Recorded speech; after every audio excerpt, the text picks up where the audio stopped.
25 years ago, I first suggested that it might be possible to target SAP therapeutically when we discovered this molecule, the cyclic pyruvate acetal of galactose, which is a small molecule ligand which dissociates SAP off amyloid fibrils in vitro. It's not a drug, couldn't be used as a drug, it's very poor affinity and so on, hasn't got any drug-like characteristics, but it suggested this idea that we could make a small molecule drug to get SAP out of amyloid.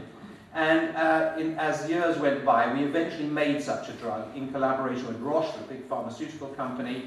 I invented a high-throughput screen for molecules that would dissociate SAP from amyloid fibrils, and this compound at the top that you see there was the hit that we got from this drug discovery program, the first lead hit. It's a diastereoisomer of a drug called captopril, which is an antihypertensive drug that had already been given to millions of people. It's a wonderful starting point for a new drug discovery program.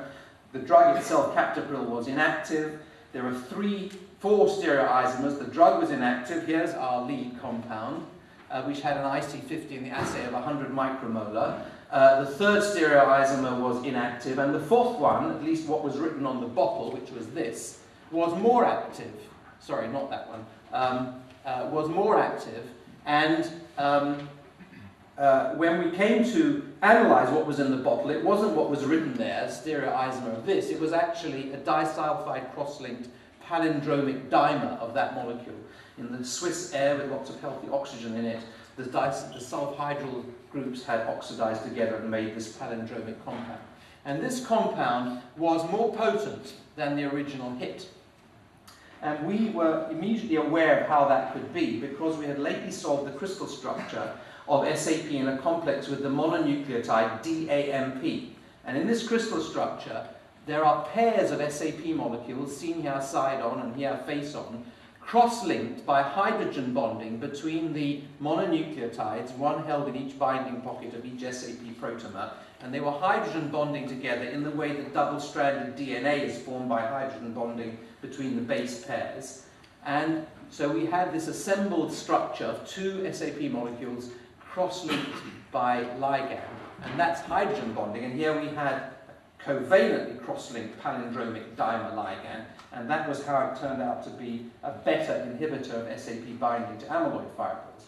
And in due course, some medicinal chemistry went on, got rid of the sulfur atoms, and this was the final drug that was developed. And you can see it's 2D prolines with a hexanyl linker, and this is the crystal structure of the complex with SAP. 2 protein molecules cross-linked by 5 drug molecules.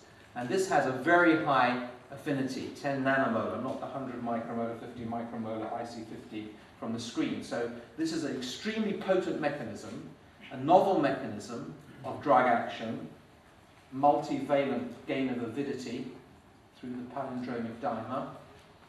And here is one drug molecule you can see here cross-linking 2 different SAPs at higher resolution. Now,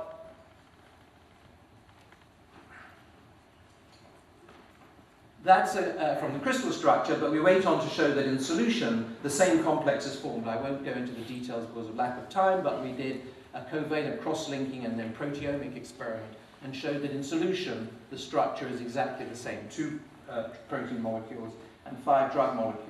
Now, when that drug was first put into man, and we put it into patients with amyloid in the first place, it didn't have any phase 1 in healthy volunteers because the whole metabolism of SAP is completely different in a healthy person and a person who has amyloidosis. And amyloidosis is a fatal disease, and we've got plenty of people who have got no other avenues of treatment, so it was ethical to go straight into these patients. And when we injected this drug into patients for the first time, a remarkable thing happened. The SAP disappeared from the plasma at an extremely rapid rate, so that after a couple of days of infusion, there was virtually no SAP detectable in the serum. And as long as you keep giving the drug, there is almost no SAP left in the plasma. Look at the scale here, this is up to 5 milligrams per litre. The normal SAP is round about 30 to 40 milligrams per litre. And in most patients on the drug, the level is less than 1 milligram per litre. So we have a completely new pharmacological mechanism of action, a small molecule drug which produces a targeted knockout of a pathogenic protein. And why does this happen? How does it happen? And the answer is that that assembly of the 2 protein molecules with the drug binding them together is recognized by the liver as abnormal. and the liver gobbles these complexes up and clears them from the circulation. This is a scintigram, an imaging technique using iodine 123 labeled SAP, a technique we invented many years ago for diagnosing amyloidosis. So we have pure human SAP, it's labeled with this appropriate isotope, it's injected intravenously into the patient, it circulates in the blood. If a patient has amyloid, the SAP sticks in the amyloid and you can then see it there. So here's an anterior scan and the posterior scan of a patient who has a modest load of systemic amyloid. And if you look at the back of the patient here, you can see that there's amyloid in the spleen and in the kidneys. And looking at the front, you can see there's still some tracer floating around in the blood pool, in the heart, and in the big arteries. You can see some here. 6 hours after starting to infuse our drug and causing this clearance to happen, there is no longer any tracer left in the heart or in the blood vessels. You can see it's completely disappeared. And in contrast, the liver has become red hot. All the tracer has been sucked away into the liver, and there is actually less SAP now in the amyloid. The goal of this treatment was to remove all the SAP from the amyloid, and that's what we intended to do. We weren't intending to clear it from the blood, but clearing it from the blood does clear it from the amyloid, but not completely, as it turns out, which at the first was a great disappointment to us, but later on turned out to be immensely serendipitous. But we went on and did studies with this drug that have gone on for several years, and it turns out to be quite a remarkable drug. Firstly, it's completely safe. That's what you'd like best in a drug. Very good if it cures you, but it's no good if it kills you later on. To have a totally safe drug is a wonderful thing. So it's a very safe drug. It depletes the SAP for as long as you keep giving the drug. Nothing bad has ever happened to any patient or any animal that's ever had this drug, even in enormous doses.